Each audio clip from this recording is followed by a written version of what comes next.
Victor is a known personality in Sierra Leone, but he lost his life on the 5th of December. In that note, I here welcome you guys to explain to you what must have happened. Since then, on the 18th today, autopsy results have just come out and state that Victor was murdered, beaten, head injuries, ribs issued, and several pains in his body when he has passed away. But we'll not.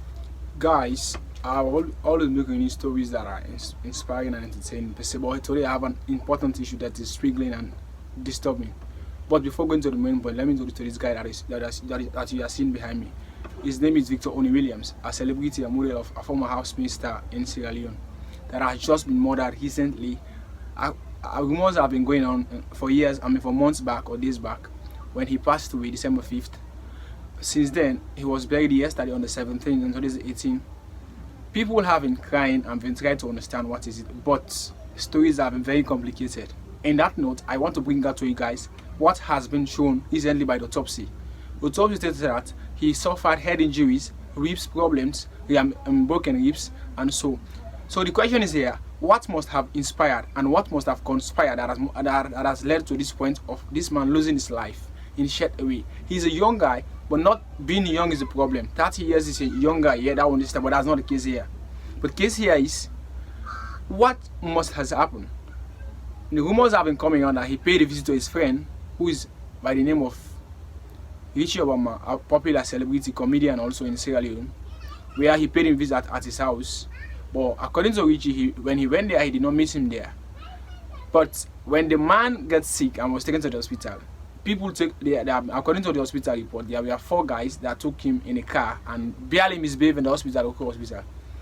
But rumors were going around that the man went to campus and he got an asthmatic attack, which was a false information. In that note, autopsy has released the report, as you have seen behind. Those are documents that tells you what must have conspired, what has happened. So guys, we need to be very careful on cases like this. We should not just come in and then judge and conclude. I have been waiting for this for all this while. It's pains, it's hot, and I know how it feels for a young guy like this, our only son to his mother and father. Let's be very careful. As coming up in this nation, joining certain things belonging to any particular fraternity or fun clubs, it's somehow risky. So joining those things, I'm not saying he's part of it, but according to sources, according to information that I'm getting, that he went there for club session. So we are advising the young generation to be very careful and be very agile when thinking about joining clubs, because these club members are just doing things at the maximum level of even killing somebody and taking somebody's life, which is very dangerous and risky at this level of our nation. So we need to be conscious and careful on what and where we belong and what to associate ourselves with. This man has passed away.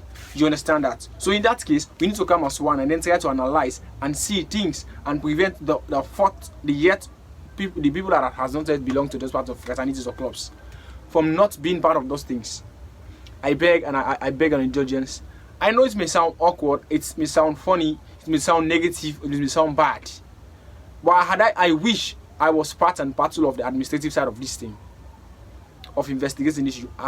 Trust me, people would have been taken out. But another aspect of it, here, those people that are part of these clubs have high esteem and high saying in this nation.